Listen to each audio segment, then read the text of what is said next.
always been a very frequently asked area in the INICET exam. Now, 34-year-old lady was brought to the AIMS emergency following road traffic accident. She is hemodynamically stable. GCS was 3. She was intubated and sent for NCCT, which was found to be normal. So, there are two key hints which they have given. GCS is 3, GCS is not improving, and the NCCT is normal. So, one of the head injury scenarios is definitely asked in the exam, whether it is EDH, SDH or diffuse axonal injury, and here the keywords are hinting towards diffuse axonal injury. Now, diffuse axonal injury, NCCT would be normal. The investigation of choice is MRI in these patients. And in diffuse axonal injury, it is the most severe form of primary brain injury, has worse prognosis. The key words to look out for are head injury, GCS not improving, and NCCT is normal.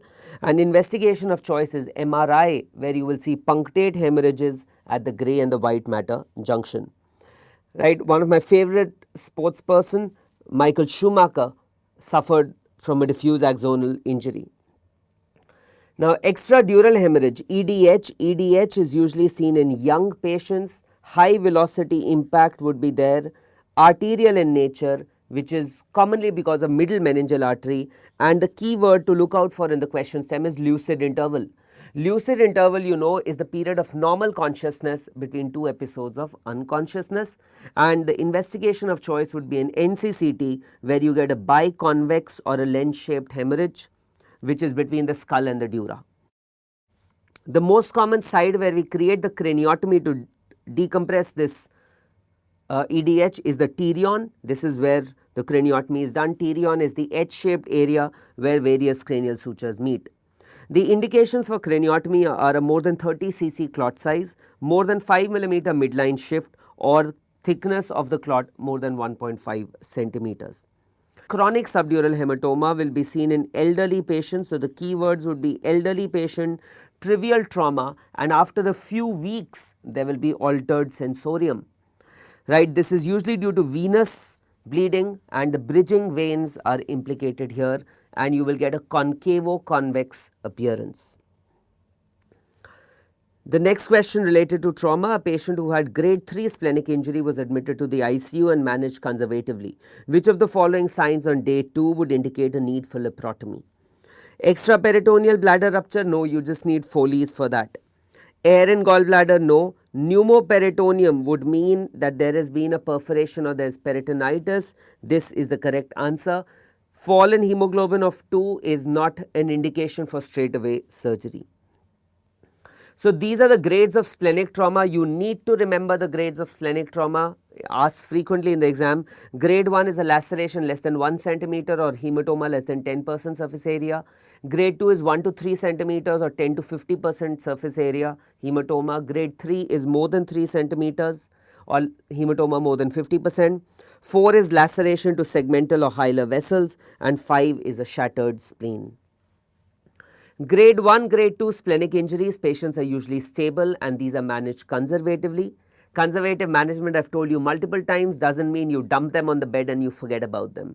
You need to monitor the vitals, you need to monitor the hematocrit and do serial CT scans. If the grade of injury increases, we do angioembolization. If angioembolization fails, we will do surgery, and surgery for grade 1, grade 2 injury would be splenic preservation or splenography. Grade 4, grade 5, these are usually unstable, we will do a fast and they will go for splenectomy. Most of the questions in the MCQs are focused around grade 3. If a grade 3 patient is stable, they are also managed conservatively like grade 1 and grade 2, but if they are unstable, they will be managed like grade 4 and grade 5. The complications following splenectomy is also a very important topic. There can be hemorrhage, there can be injury to the pancreas. Hematological changes could mean transient increase in all 3 cell lines, or you can see permanent changes in the peripheral smear, that is basophilic stippling, Howell-Jolly bodies, reticulocytes and hypersegmented WBCs. The most common complication this has been asked is left lower lobe atelectasis or pulmonary complications. OPSI also has been asked many times. This is opportunistic post-splenectomy infections which occurs because of encapsulated bacteria like pneumococcus, haemophilus and meningococcus, and children are more commonly affected within the first 2 years of life, and this can be prevented by using vaccines. The ideal time to give vaccine when an elective splenectomy is being done is 2 weeks before, but if you are doing an emergency splenectomy, on day 1 or day 2 the vaccine should be given. Again, like I told you in the NEET PG recall, there was again a question regarding bladder injury. In NEET PG they had asked urethral trauma, here they had asked bladder trauma. Both are being frequently asked in exams, and you cannot afford to miss out on bladder and urethral injury. So, patient comes with a pelvic fracture following blunt abdominal trauma. No blood is seen at the meatus. So, as far as the question is concerned, they are saying that urethral injury is unlikely here. Catheterization. So, they have done a catheterization because they had ruled out urethral injury, and catheterization does not reveal significant urine output. So, that means there is a bladder injury. Now, we know bladder injury can either be extraperitoneal or intraperitoneal. The radiological image is shown below, and what is the next step in the management. So, let us just understand about bladder trauma. It can be extraperitoneal or intraperitoneal. Extraperitoneal is more common, and it can be associated with pelvic fractures. There can be a deep perineal hematoma, and the management here is just Foley's or SPC for 7 days. But intraperitoneal rupture can also occur sometimes secondary to pelvic fracture because of blunt or penetrating trauma. These patients can come with signs of peritonitis, or these patients can even come with syncopal attacks. Here the management is laparotomy and repair of the bladder. Now, if we see here, we can see spillage of the dye into the peritoneum. And what kind of investigation is this? This is MCU, micturating cystourethrogram. So, you put in a small catheter, you put in the dye, and then you ask the patient to micturate. When the patient micturates or tries to micturate, then there will be spillage. There will be a cystogram which we are doing, and there will be spillage into the peritoneal cavity. I told you if there is spillage into the peritoneal cavity, we have to carry out a laparotomy with repair of the bladder in 2 layers. This is an RGU. I had told you in the NEET PG recall as well, you should know how to identify the normal parts of the male urethra on RGU. This is the prostatic urethra. This is your prostatic urethra. Then you have the membranous urethra. The curve is the bulbar, and the longest portion is the penile urethra. This is what you can see in urethral trauma. I have already covered in the NEET PG recall, and this is a urethral stricture which you can see. The next question is that after a fall from the building, a patient suffers from an injury to the chest and the abdomen. In which of the following further investigations are required before inserting a chest tube? And they had given 4 X-rays. I am going to show you the detailed X-rays now. In which of the following further investigations you would need to do before putting in a chest tube? So, the first X-ray is this one, right. Here you can see bowel loops. You can see bowel loops in the thoracic cavity. So, why have bowel loops come into the thoracic cavity? Because this is a traumatic diaphragmatic injury. There is a traumatic diaphragmatic injury, and in traumatic diaphragmatic injury, bowel loops can come into the thoracic cavity, and what is going to happen here is that if you by mistake put in a chest tube, that will cause fecal contamination because the bowel will get injured. So, in this patient we need further workup before we put in a chest tube. This is a patient where you can see the lung is collapsed, and you can see pneumothorax here, right. You can see pneumothorax here, and here we just have to carry out needle thoracocentesis followed by chest tube insertion. So, here no further investigations are required. This was a patient with hemothorax, right. This was a patient with hemothorax or effusion of any kind, because on X-ray I can't say if it is hemothorax, but because it is because of trauma, most likely it is hemothorax. You do not need any further investigations to put in a chest tube here. And there was another X-ray of a flail chest where there were multiple rib fractures. So, even in flail chest we can put in a chest tube without further investigations. A 50-year-old alcoholic patient comes with a history of waxing and waning of jaundice. So, we are now moving on to the GIT questions for the past 2 months. His CT examination reveals dilatation of the common bile duct and the pancreatic duct. What is the most probable diagnosis? So, this is a very typical history, waxing and waning of jaundice. This is ampullary variety of periampullary cancer, and let me just explain this to you. So, Periampullary cancers are a group of 4 cancers which lie close to the ampullary opening, right, or the ampulla of water. The most common is carcinoma head of pancreas.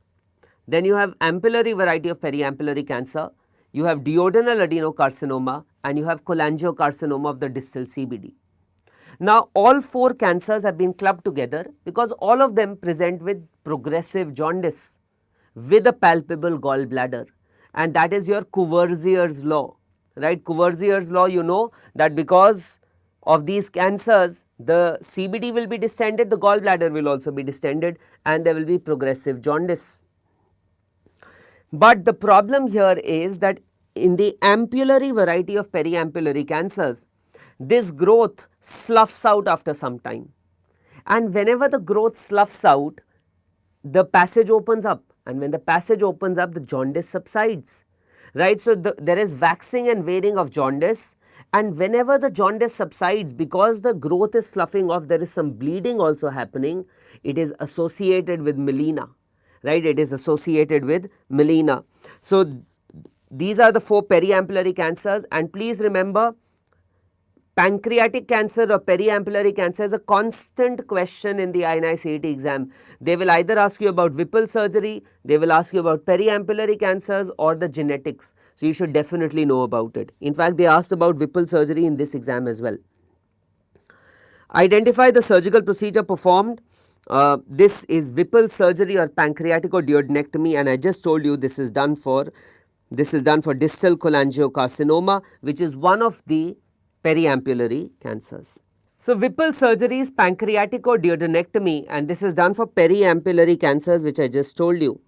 And in Whipple surgery, what is done is we remove the gallbladder, the distal CBD, the duodenum, and the head and body of the pancreas, right.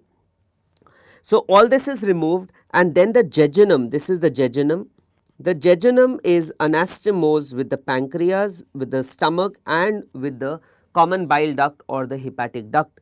So, 3 anastomoses are done: pancreaticojejunostomy, gastrojejunostomy, or choledocho or hepaticojejunostomy, right. And the most common anastomosis which leaks is the pancreaticojejunostomy is the most common which leaks. This has also been asked in the exam. There is a modification of Whipple's procedure that is known as pylorus preserving Whipple's, and the advantage of pylorus preserving Whipple's is that with this the chances of dumping syndrome is reduced. Okay, the chances of dumping is reduced with pylorus preserving Whipple's. So, this is Whipple surgery I have just told you, and the 3 anastomoses I have just explained them to you. The complications of Whipple's, the most common complication I told you is leak from the pancreaticojejunostomy. There can be hemorrhage, pancreatic fistula, wound infection can also be there. So, which of the following investigation is not necessary in this following condition? And this is a patient with achalasia, where you can see bird beak appearance. This is their favorite motility disorder. Every second year there is a question from achalasia, very, very important and frequently asked topic. So, in achalasia, we will do barium, we will get bird's beak appearance. Okay, we will get bird's beak appearance. Endoscopy will be done. Manometry is of course the investigation of choice. 24-hour pH monitoring is not done, it is done for GERD. Achalasia means failure to relax. There is failure of relaxation of the lower esophageal sphincter, which is due to loss of ganglion cells in the myenteric and the Auerbach's plexus. Primary achalasia is because of loss of ganglion cells. Secondary achalasia is due to Chagas disease or trypanosoma infection. Vigorous is rapidly progressive achalasia. Pseudoachalasia can be seen in malignancy, which is why we are doing an endoscopy to make sure that there is no growth there, right. And you can sometimes confuse the barium for a cancer barium as well. Algrove syndrome or AAA syndrome is alachrymia, achalasia, and ACTH resistant adrenocortical insufficiency. The classical triad is dysphagia, regurgitation, and weight loss. Regurgitation is the earliest feature. Dysphagia is initially more to liquids than to solids, and the most common complication is aspiration pneumonitis. So, this is the bird's beak appearance which you can see. You can see the tapering, like in this picture which I clicked, the gradual tapering. This is bird's beak appearance. There are three types of achalasia according to the Chicago 3.0 classification, which is the classification based on high resolution manometry, and out of these you should know type 3 is spastic achalasia. This term has been asked.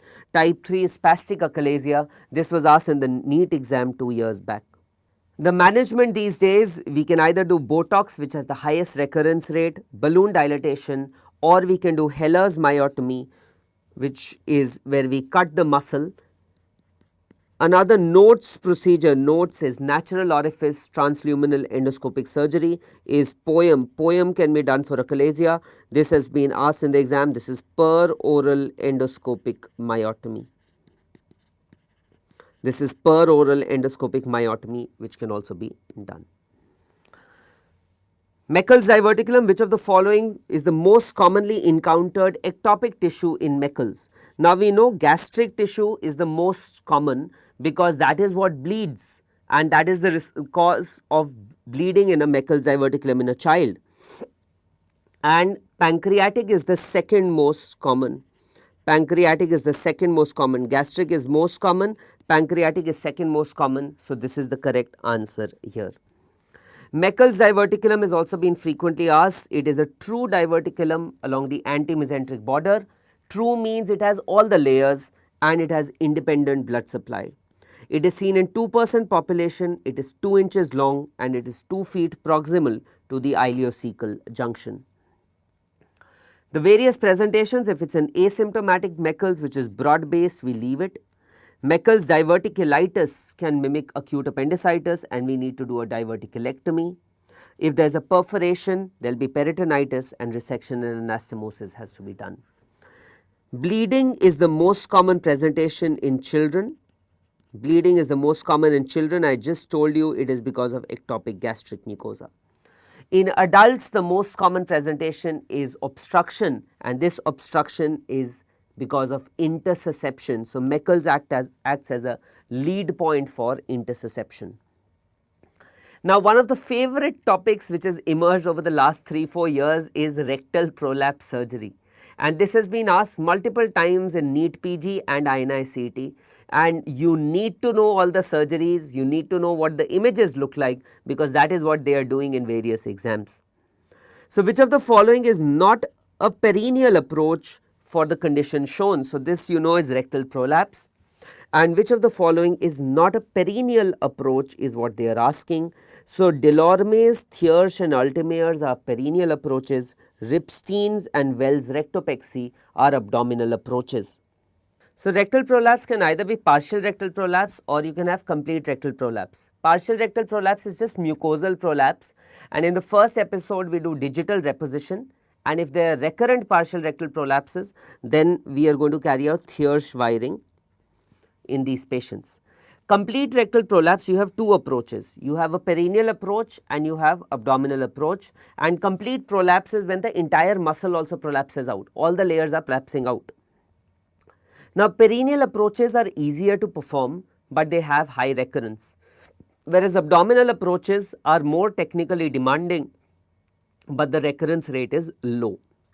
The perennial approaches are Thiersch wiring, Delorme's repair and Altemeyer's repair. Altemeyer's is perennial rectosigmoidectomy. This is Thiersch wiring. In Thiersch wiring, this is a purse string suture is taken. This was asked last year in the exam. This is Delorme's repair, where we just, if this is the prolapse, we just take up the prolapse by taking continuous sutures. We are going to just suture the two ends together and the prolapse moves up. The prolapse is going to move up. This is Delorme's repair, which is also a perennial approach. The abdominal approaches are Wells and Ripstein's rectopexy or Goldman-Freiberg procedure. In rectopexy, we mobilize the rectum and we then put a mesh between the rectum and the sacrum so that the rectum does not prolapse down. So, these are the various images. Please remember them for the exam. Maximum malnutrition is caused by which of the following? So, you need to understand more proximal the fistula, more will be the malnutrition and more will be the fluid and electrolyte imbalance. So, colonic and distal ileal are out. Now, it is between pancreatic and duodenal. Out of pancreatic and duodenal fistulae are associated with maximum malnutrition and fluid and electrolyte imbalances. Okay. The gross image of gallbladder specimen is shown below. What is the diagnosis? So, a couple of years back they had shown a similar image and they had asked about a gallbladder polyp, but this year in the image there was infiltrative growth. You can see the growth here, it is involving the wall as well. So, this is gallbladder cancer. So, these gross images of gallbladder have also been asked quite a few times. So, you should know all the 3 or 4 images which are there. Gallbladder polyp, you can see polyp can be cholesterol polyps or they can be true polyps, and they are not infiltrative, they will just be projections, they will be projecting out. Of course, you can differentiate a polyp from a stone on ultrasound as well. This is cholesterolosis. Cholesterolosis is cholesterol deposition. There is cholesterol crystal deposition in the wall of the gallbladder, and this does not increase the risk of cancer. Gallbladder polyps, if they are more than 1 centimeter, they can increase the risk of gallbladder cancer. Cholesterosis, that is deposition of crystals in the wall, does not increase the risk of gallbladder cancer. There was a question regarding inflammatory bowel disease, a very straightforward question, where they had asked Crohn's disease has skip lesions. We know this is true, Crohn's has skip lesions. Childhood IBD is genetic, this is also true.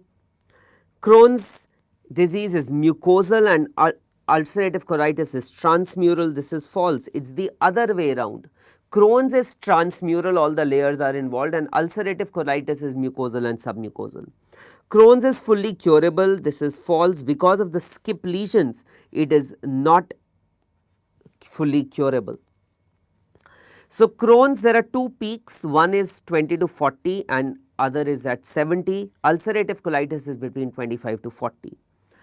Crohn's, females are more commonly affected. Smoking increases the risk, and this is the NOT2 CARD15 gene which forms the genetic basis of Crohn's disease, which is what they were trying to ask.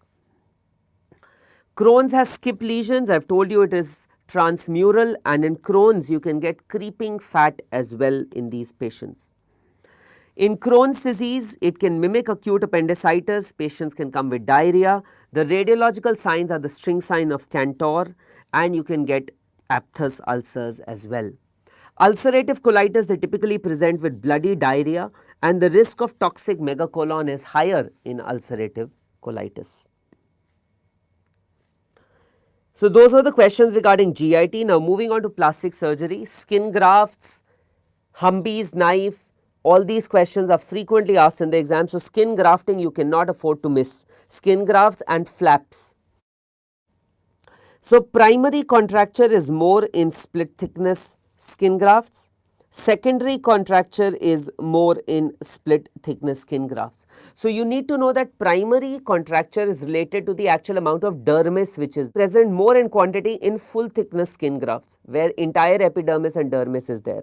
So, primary contracture is more in full thickness skin graft, this is false. Secondary contracture is inversely proportional to the dermal component, so this is true. Primary contracture is more in full thickness, this is also true. Secondary contracture is more in full thickness, this is false. So, 2 and 3 are correct, this is the correct answer. Let us read more about it so that we are prepared for the next exam as well. So, split thickness skin grafts and full thickness skin grafts. Split thickness skin graft is also known as a Thiersch graft. It is thinner and it has epidermis plus parts of dermis.